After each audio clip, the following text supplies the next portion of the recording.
ഒന്ന് വേഗം എടുക്ക്. ഇനിയും ഒരുപാടുണ്ട്, പെട്ടെന്നാട്ടടേ. ഇങ്ങനെ പോയാൽ ഞാൻ ലോറി വിളിക്കേണ്ടി വരും. വെറുതെ ജോലിയൊന്നും ചെയ്യാതെ ഒരിടത്തിരുന്ന് ഉറങ്ങിയാലോ? എന്താ കേട്ടില്ല? അല്ല, ഞാൻ പറയുമായിരുന്നു വെറുതെ ഉറങ്ങാതെ വേഗം ജോലി തീർക്കാമെന്ന്.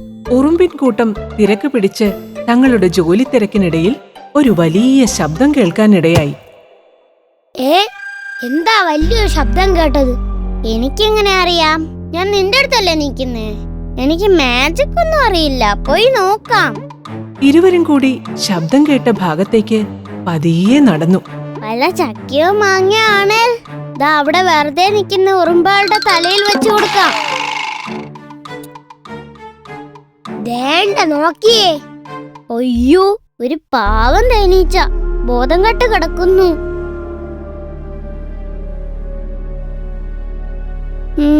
നമുക്കിതിനെ കിന്നര വൈദ്യന്റെ അടുത്തേക്ക് കൊണ്ടുപോയാലോ? ഇതിന് ബോധമുണ്ട്. എന്നാ ബോധം പോയിട്ട് കൊണ്ടുപോവാ. ഓ, ബോധം പോയി. വാ, നിന്റെ തലയിലേക്ക് ഞാനിതെടുത്ത് വെച്ച് തരാം. അത് വേണ്ട. എന്നാ ഒരുമിച്ച് പിടിക്കാം. നീ തല പിടിക്ക്, ഞാൻ കാല് പിടിക്കാം. അത് പറ്റില്ല. നീ കാല് പിടിക്കേ, ഞാൻ തലയിൽ പിടിക്കാം. നമ്മൾ ചെയ്യുന്ന നന്മകൾ എല്ലാവരും അറിഞ്ഞാ മതിയായിരുന്നു. ഇരുവരും കൂടി തേനീച്ചയെയും കൊണ്ട് വൈദ്യന്റെ വീട് ലക്ഷ്യമാക്കി നടന്നു. എന്നാൽ ഇതെല്ലാം മരച്ചില്ലയിൽ ഇരുന്നു കൊണ്ട് ഒരു തുമ്പി കാണുന്നുണ്ടായിരുന്നു. ഓഹോ, പാവം തേനീച്ചയെ തലക്കടിച്ചു വീഴ്ത്തി തട്ടിക്കൊണ്ടുപോകുവാണല്ലേ. ശരിയാക്കി തരാം.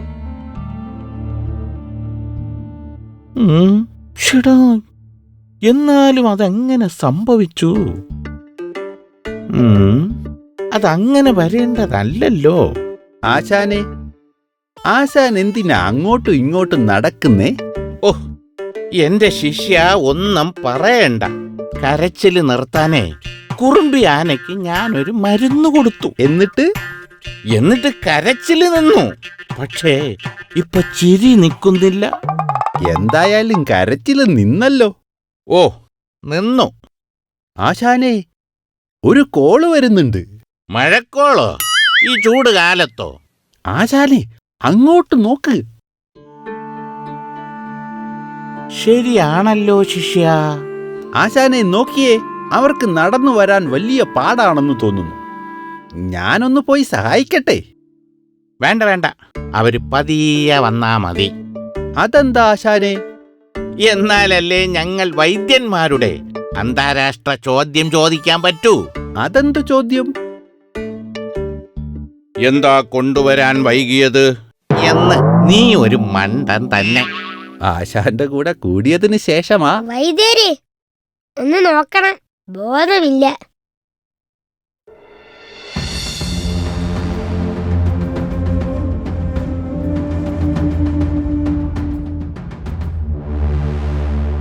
എന്താ കൊണ്ടുവരാൻ വൈകിയത്? വീണപ്പോൾ ബോധമുണ്ടായിരുന്നു വൈദ്യരെ. പിന്നെ ബോധം പോകുന്നത് വരെ കാത്തിരുന്നു. വൈദ്യൻ കാര്യമായിട്ട് നോക്കുന്നുണ്ട്. അതെ അതെ, നല്ല കഴിവുള്ള വൈദ്യനാണ്. അപ്പോഴേക്കും തേനീച്ച പട്ടാളം അവിടെ എത്തിക്കഴിഞ്ഞിരുന്നു. അയ്യോ, നോക്കിയേ, തേനീച്ചക്കൂട്ടം. നിങ്ങൾ എന്റെ അനിയനെ പിടിച്ചുകൊണ്ട് വന്നത് എന്തിനാണ്?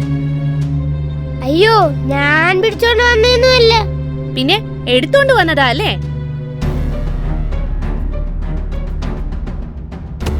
തേനീച്ചക്കൂട്ടവും ഉറുമ്പും തമ്മിൽ ആകെ ബഹളമായി. കാര്യം നിസാരം, പ്രശ്നം ഗുരുതരം. എന്താ സംഭവം? ഓ, ഞാൻ സ്വപ്നം കാണുകയാണ്. സ്വപ്നമൊന്നുമല്ല, നിന്റെ ബോധം പോയതിനെ പറ്റിയുള്ള തല്ലാണ്. ഓ, അപ്പൊ ഞാൻ നടന്നതെല്ലാം പറഞ്ഞിട്ട് പ്രശ്നം തീർക്കണമായിരിക്കും. അതല്ലേ അതിന്റെ രീതി. അപ്പോ എന്റെ മണ്ടത്തരം എല്ലാരും അറിയില്ലേ? എന്നാലും നീ എല്ലാം പറയണം, അതാ രീതി. ശരി, എല്ലാവരും ഒന്ന് നിർത്തിക്കേ. ഹായ്, എന്താ ശാന്തത? ചെറുതായി ഞാൻ നിലത്തൊന്ന് വീണു, അങ്ങനെയാ ബോധം പോയേ.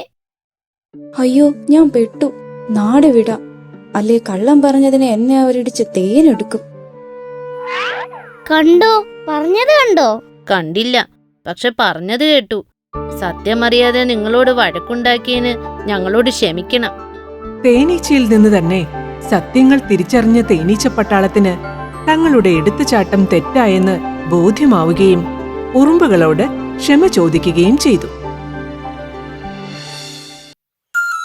ഒരിക്കൽ പുഴവക്കത്തെ ഒരു തേന്മാവിൻ കൊമ്പിൽ കൂട്ടുകാരായ തത്തമ്മയും അണ്ണാറക്കണ്ണനും ഇരിക്കുകയായിരുന്നു. തത്തപ്പെണ്ണെ, നീ ഇന്ന് നെന്മണി പാടത്ത് നെല്ല് തിന്നാൻ പോയില്ലേ?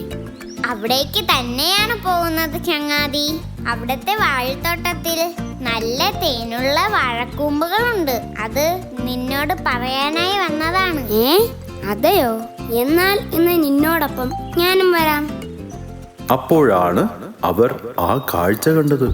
താഴെ പുഴയിലൂടെ ഒരു ഉറുമ്പ് ഒഴുകി വരുന്നു. എങ്ങനെയോ കാൽ തെറ്റി വീണ ഉറുമ്പ് വെള്ളത്തിൽ മുങ്ങി താഴുന്നത് കണ്ട തത്തമ്മ വേഗം മരക്കൊമ്പിൽ നിന്ന് പറന്ന് ഉറുമ്പിന്റെ അടുത്തെത്തി. മുങ്ങി താഴ്ന്ന ഉറുമ്പിനെ കണ്ട തത്തമ്മയ്ക്ക് വല്ലാത്ത വിഷമം തോന്നി.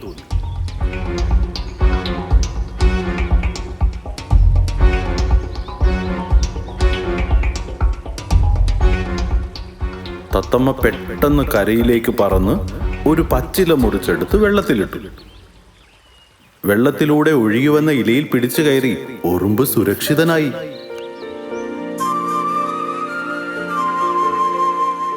അവശനായ പാവം ഉറുമ്പിനെ ആ തത്തമ്മ ഇലയോടെ കൊത്തിയെടുത്ത് കരയിലേക്ക് കയറ്റി.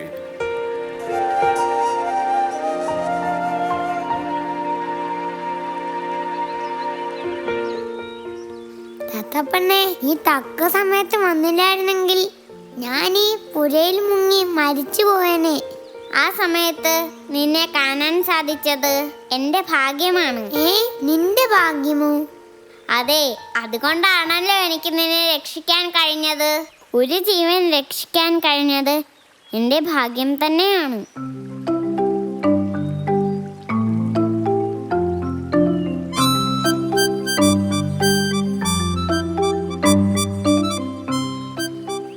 കുഞ്ഞുറുമ്പേ, നീ എങ്ങനെയാണ് ഈ പുഴയിൽപ്പെട്ടത്?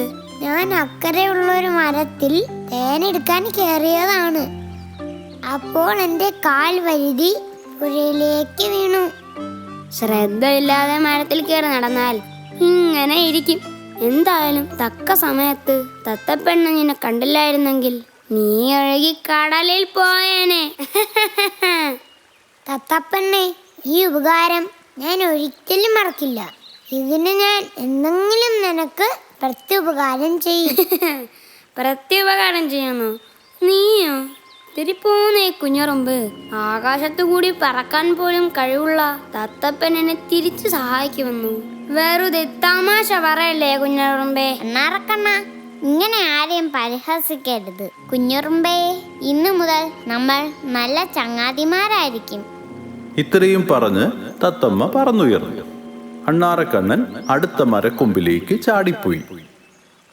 അങ്ങനെയിരിക്കെ ഒരു ദിവസം അവിടേക്ക് ഒരു വേടൻ കടന്നു വന്നു. ഇരയെ തേടി വന്ന വേടൻ അവിടെ എല്ലാം പരതി നടന്നു. അപ്പോഴാണ് മരക്കൊമ്പിലിരിക്കുന്ന തത്തമ്മ വേടന്റെ കണ്ണിൽപ്പെട്ടത്. ആ സമയം അതുവഴി ധാന്യവും ശേഖരിച്ചു വന്ന കുഞ്ഞനുറുമ്പിന് എന്തോ അപകടം സംഭവിക്കാൻ പോവുകയാണെന്ന് മനസ്സിലായി. ഈ വേടൻ പാവം തത്തപ്പെണ്ണിനെയാണല്ലോ ലക്ഷ്യമിക്കുന്നത്. എങ്ങനെയും അതിനെ രക്ഷിക്കാൻ ഒരു ഉപായം കണ്ടെത്തണം. ഉറുമ്പ് വേഗം വേടന്റെ കാൽ ചുവട്ടിലെത്തി അവന്റെ കാലിൽ ആഞ്ഞു കടിച്ചു.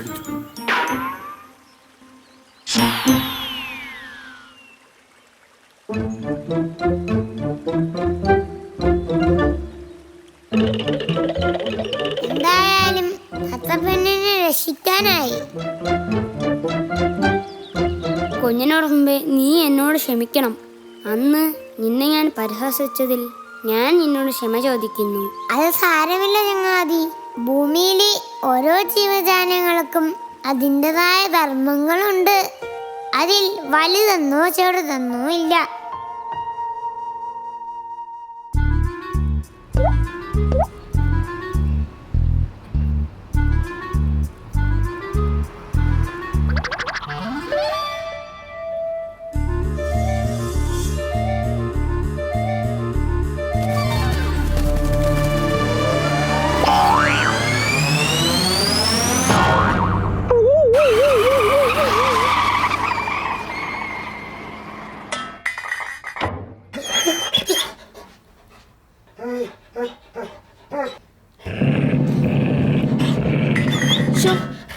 എടുക്കാനും പറ്റുന്നില്ല, കൊതി കൊണ്ട് ഉപേക്ഷിക്കാനും തോന്നുന്നില്ല.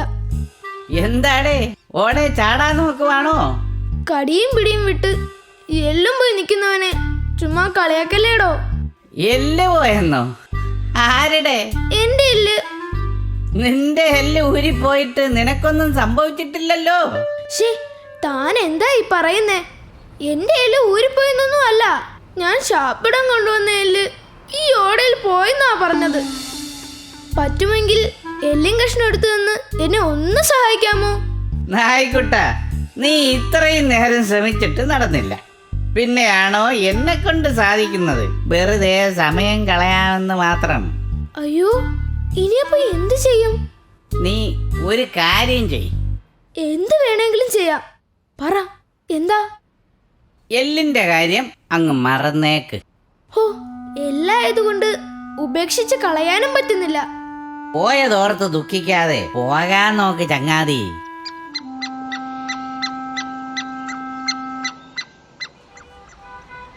എന്താ രണ്ടുപേരും കൂടെ എന്തോ വലിയ തർക്കത്തിലാണെന്ന് തോന്നുന്നല്ലോ. ബുദ്ധിപരമായ എന്തെങ്കിലും സഹായം എന്നെ കൊണ്ട് ആവശ്യമുണ്ടോ? ഈ നായ്ക്കുട്ടൻ കൊണ്ടുവന്ന ഒരു എല്ലും കഷണം അത് ഈ ഓടയിൽ വീണുപോയി. അത് എടുക്കാൻ പറ്റുന്നില്ല, അതാണ് കാര്യം. അയ്യോ, അത് കഷ്ടമായി പോയല്ലോ. ഹോ, എന്തോന്ന് കഷ്ടം? ഇതൊക്കെ സാധാരണ സംഭവിക്കുന്നതാണെന്നേ. പണ്ട് ഞാൻ പിടിച്ചു കടിച്ചു കൊണ്ടുവന്ന ഒരു എലി ഇതുപോലെ ഓടയിൽ വീണുപോയതാ. ഒത്തിരി ആഗ്രഹത്തോടെ നമ്മൾ കൊണ്ടുവരുന്ന എന്തെങ്കിലും ഒരു സാധനം നഷ്ടപ്പെടുമ്പോൾ ഉള്ളൊരു സങ്കടമുണ്ടല്ലോ, അത് നമുക്ക് സഹിക്കാൻ പറ്റില്ല. ചങ്ങാതി, നിനക്കെന്നെ വിഷമം മനസ്സിലായല്ലോ. എല്ലും കഷ്ണം എടുക്കാൻ എന്നെ ഒന്ന് സഹായിക്കാമോ? ഞാനൊന്ന് ശ്രമിച്ചു നോക്കട്ടെ.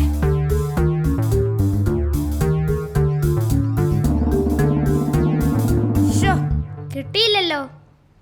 ഹേയ്, ഇതൊന്നും നടക്കാത്ത കാര്യമാണെന്ന് എനിക്കറിയാമായിരുന്നു. അതാണ് ഞാൻ ശ്രമിക്കാത്തത്. ഓ നായക്കുട്ടാ, എനിക്ക് എല്ലും കഷ്ണം എടുക്കാൻ പറ്റില്ല. വെറുതെ ഈ എല്ലും കഷ്ണത്തിന് വേണ്ടി സമയം പാഴാക്കണ്ട കേട്ടോ. ഈ എല്ലും കഷ്ണം ഉപേക്ഷിച്ചു പോകാൻ എനിക്ക് മനസ്സ് വരുന്നില്ല. ഹോ, തന്നോടൊന്നും പറഞ്ഞിട്ട് ഒരു കാര്യവുമില്ല. ബുദ്ധിയില്ലാത്തതാണ് ഇതിനെല്ലാം കാരണം.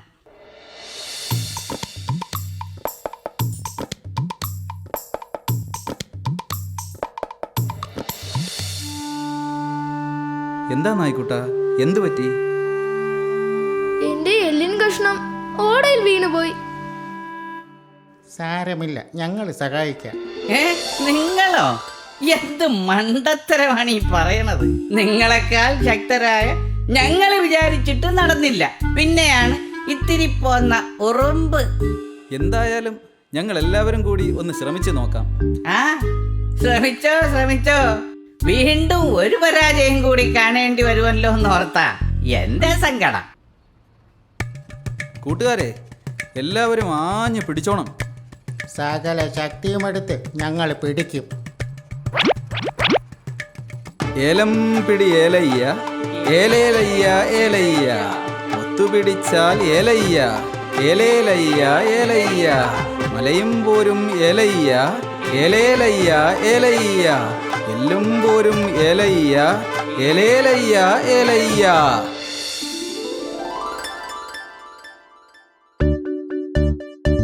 ഹായ് കൂട്ടുകാരെ, ഒത്തിരി ഒത്തിരി നന്ദി. ഓ, എനിക്കിത് വിശ്വസിക്കാനേ കഴിയുന്നില്ല. ഈ ഉറുമ്പുകൾ നമ്മളെ ഞെട്ടിച്ചു. കൂട്ടുകാരെ, ഞങ്ങളെപ്പോലെ നിങ്ങളും ഒത്തൊരുമിച്ച് ശ്രമിച്ചായിരുന്നെങ്കിൽ ഈ എല്ലിൻ കഷ്ണം എളുപ്പത്തിൽ എടുക്കാൻ കഴിയുമായിരുന്നു. 3 പേരും ഒരുമിച്ച് പരിശ്രമിക്കാതെ ഒറ്റയ്ക്കൊറ്റയ്ക്ക് പരിശ്രമിച്ചത് കൊണ്ടാണ് പരാജയപ്പെട്ടത്. നിങ്ങൾ പറഞ്ഞത് ശരി തന്നെ. ഒരുമിച്ച് പരിശ്രമിച്ചാൽ വിജയം ഉറപ്പ്.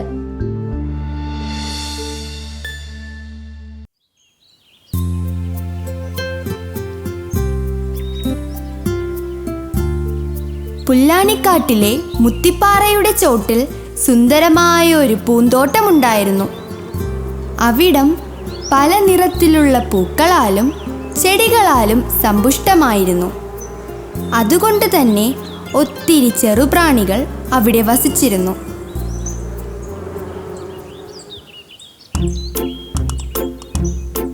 അക്കൂട്ടത്തിൽ ഒരു പുൽച്ചാടിയും അവിടെയുണ്ടായിരുന്നു.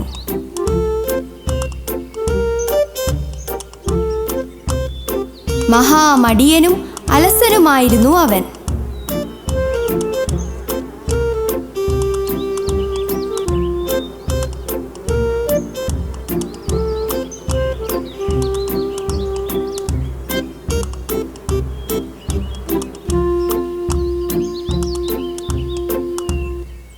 ചങ്ങാതിമാരെ, നിങ്ങൾ എന്തിനാണ് എപ്പോഴും ഇങ്ങനെ കഷ്ടപ്പെടുന്നത്?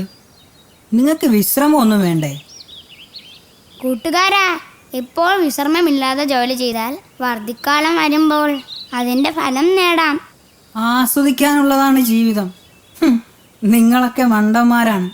ജീവിതം ആസ്വദിക്കാൻ അറിയില്ല. ല ല ല ല ല ല ല ല ദും ടര ടര ടര ടര.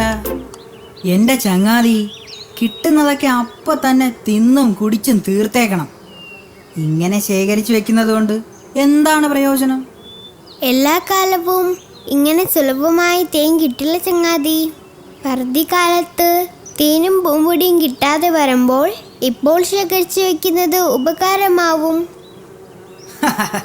അതെല്ലാം തേൻ കള്ളന്മാർ വന്ന് കൊണ്ടുപോകും.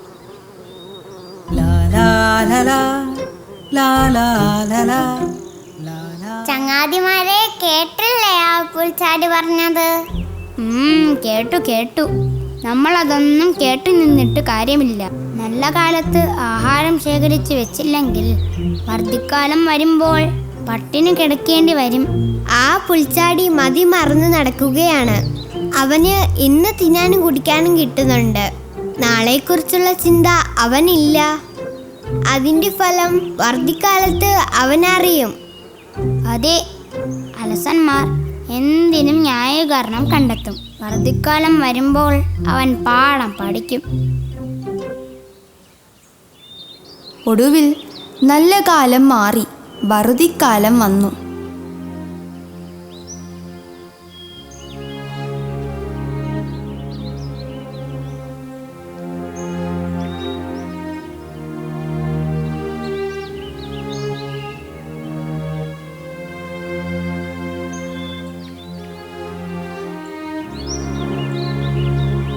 ഇതൊക്കെ കണ്ട പുൽച്ചാടിക്ക് അത്ഭുതവും എന്നാൽ സമാധാനവുമായി. അവരോട് അല്പം ഭക്ഷണം ചോദിക്കാമല്ലോ. അതിനായി അവൻ ആദ്യം തേനീച്ചക്കൂടിനടുത്തേക്ക് പോയി. ചങ്ങാതിമാരെ, നിങ്ങൾക്ക് സുഖം തന്നെയല്ലേ? അതെ, ഞങ്ങൾക്ക് സുഖം തന്നെ. പക്ഷേ നീ എന്തിനാണിപ്പോൾ ഞങ്ങളെ തേടി വന്നത്? എനിക്ക് വിശന്നിട്ട് വയ്യ. നീ എനിക്ക് കുറച്ച് ആഹാരം കടമായിട്ട് തരാമോ? ഞങ്ങൾ കഷ്ടപ്പെട്ട് സമ്പാദിച്ച കുറച്ച് ഭക്ഷണമേ ഇവിടെയുള്ളൂ. അത് ഞങ്ങൾക്ക് ആവശ്യമുണ്ട്. നിനക്ക് പാട്ടും പാടി നടന്നാൽ മതിയല്ലോ. നിന്റെ വിശപ്പ് മാറിക്കൊള്ളും. ആസ്വദിച്ച് ജീവിക്ക്. തേനീച്ചകളിൽ നിന്ന് ഭക്ഷണം കിട്ടില്ല എന്ന് മനസ്സിലാക്കിയ പുൽച്ചാടി വിഷമത്തിലായി. അവൻ നേരെ ഉറുമ്പുകളുടെ അടുത്തെത്തി. കൂട്ടരെ, ഞാൻ വിശന്ന് അവശനായിരിക്കുന്നു. നിങ്ങൾ എനിക്ക് കുറച്ച് ഭക്ഷണം തന്ന് സഹായിക്കണം. ശരി, നിനക്ക് ഞങ്ങൾ ഭക്ഷണം തരാം. നിന്റെ ഈ സ്ഥിതി കണ്ടിട്ടാണ് നിന്നെ ഞങ്ങൾ സഹായിക്കുന്നത്. ഇതിൽ നിന്ന് ഇനിയെങ്കിലും നീയൊരു പാഠം പഠിക്കണം, കേട്ടോ?